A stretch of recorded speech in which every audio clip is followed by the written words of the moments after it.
خیرکم من تعلم القرآن وعلمہ، تم میں بہترین شخص وہ ہے جو قرآن کریم کو سیکھے اور دوسروں کو سکھائے۔ بسم اللہ الرحمن الرحیم۔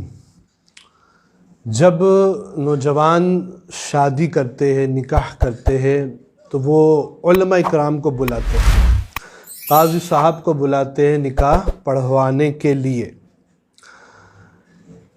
لیکن جب شادی ہو جاتی ہے، چند ماہ چند سال گزر جاتے ہیں اور دلہا دلہن میں نہ اتفاقیاں ہوتی ہیں، لڑائی جھگڑے ہوتے ہیں، زندگی گزارنا آسان نہیں ہوتا ہے، اور طلاق کا ڈیسیزن بعض نوجوان لیتے ہیں تو وہ اس وقت علماء اکرام کو یاد نہیں کرتے ہیں اور وہ خود سے ڈیسیزن لیتے ہیں۔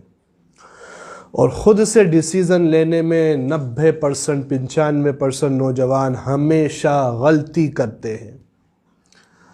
غلطی کیا کرتے ہیں کہ وہ تینوں طلاق ایک ساتھ کہہ دیتے ہیں، اور اس کے بعد ہم سے رابطہ کرتے ہیں کہ ہم نے ایسا ایسا غصے میں کہہ دیا، اب ہم کیا کریں؟ ہم اسی عورت کے ساتھ رہنا چاہتے ہیں، ہم نے تو غصے میں کہہ دیا تھا۔ تو یاد رکھیں، چاہے غصے میں کہے، پیار محبت میں کہے، پیار محبت میں کوئی کسی کو طلاق نہیں دیتا ہے، غصے ہی میں دی جاتی ہے طلاق۔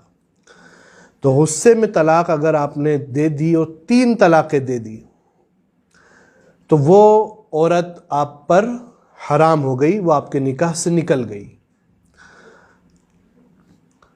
اور اب اسی عورت سے آپ دوبارہ نکاح چاہتے ہیں تو اس کا جو پورا پروسیس ہے کہ وہ اب کسی اور سے نکاح کرے اپنی مرضی سے، اور وہ مرد پھر اپنی مرضی سے طلاق دے، پھر یہ عدت گزارے، پھر آپ اس سے نکاح کر سکتے ہیں۔ اکثر لوگ یہی کرتے ہیں، پچھتاتے ہیں تینوں طلاق ایک ساتھ دے کر۔ تو صحیح طریقہ طلاق کا کیا ہے؟ بیسٹ وے یہ ہے کہ آپ علماء اکرام سے رابطہ کریں سب سے پہلے، اور اپنے امور بتائے کہ اس طرح کے معاملات چل رہے ہیں، زندگی آسان نہیں ہے، لہٰذا ہم چھٹکارا چاہتے ہیں۔ تو وہ آپ کو بہترین طریقہ بتائیں گے جو شریعت مطہرہ نے ہمیں بتایا ہے، اور وہ کیا ہے کہ آپ اپنی زوجہ کو، بیوی کو، ان کی پاکی کے دنوں میں ایک طلاق دے دیں۔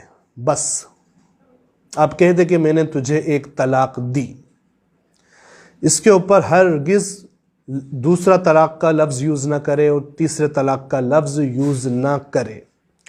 اب دیکھیں، اگر آپ ایک طلاق دیں گے آپ کے پاس کیا آپشن ہے؟ آپ عدت کے دنوں میں ہی اگر دوبارہ دل مائل ہو جائے، اور اکثر مردوں کا ہوتا ہے، وہ غور و فکر کرتے کہ کوئی غلطی اتنی بڑی نہیں تھی، معاف کر دیا ہم نے، ہر عورت سے غلطی ہوتی ہے، ہر مرد سے غلطی ہوتی ہے، لہٰذا اگر آپ نے ایک طلاق دی تو عدت ہی کے دنوں میں آپ رجوع کر سکتے ہیں، ان سے کہہ دو کہ ہم نے رجوع کیا، نکاح کی بھی ضرورت نہیں ہے۔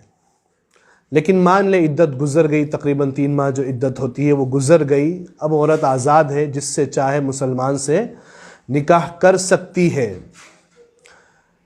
لیکن سال بھر بعد، 6 مہینے بعد، 2 سال بعد آپ نے غور و فکر کیا کہ نہیں، ہمیں تو اسی سے نکاح کرنا ہے، اچھی لڑکی ہے، اچھی عورت تھی، غلطیاں سب سے ہوتی ہیں، اور وہ بھی راضی ہے، تو ابھی آپ بلا تکلف قاضی صاحب کو بلائے، 2 گواہ رکھے، گھر ہی میں نکاح کر لے، کوئی ضرورت نہیں ہے کسی اور چیز کی۔ اسی طرح دوسرے طلاق میں بھی یہی آپشن ہے گا۔ اگر آپ نے صرف ایک طلاق دی تو یہ آپشن ہے، دوبارہ نکاح ہو سکتا ہے، 2 طلاق میں بھی دوبارہ نکاح ہو سکتا ہے۔ لیکن اگر 3 طلاقیں دے دی، چاہے ایک ساتھ دے دی یا الگ الگ کر کے 3 طلاقیں دی، تو 3 طلاق کے بعد شریعت نے آپشن نہیں رکھا ہے، اب وہ عورت ہمیشہ کے لیے آزاد ہے، اور جو پروسیس ہم نے بتایا اس پر عمل کرنا پڑے گا، اس لیے کہ بار بار نکاح کرنا، بار بار چھوڑ دینا، یہ شریعت کوئی کھیل نہیں ہے کہ نکاح کرو پھر چھوڑ دو، نکاح کرو پھر چھوڑ دو، نکاح کرو پھر چھوڑ دو، نہیں۔ 2 آپشن دیے شریعت نے کہ ایک بار طلاق دے دو، آپ لفظ طلاق سے ایک طلاق دے دو، واپس اگر نکاح کرنا ہے کر لو، بغیر حلالے کے کر لو، عدت کے دنوں میں بغیر نکاح کے رجوع کر لو، عدت کے بعد بھی جب چاہو نکاح کر سکتے ہو۔ دوسرے طلاق میں بھی یہی آپشن شریعت نے دے دیا آپ کو کہ عدت کے دنوں میں رجوع کرنا ہے کر لو، پچھتاوا ہو رہا ہے تو۔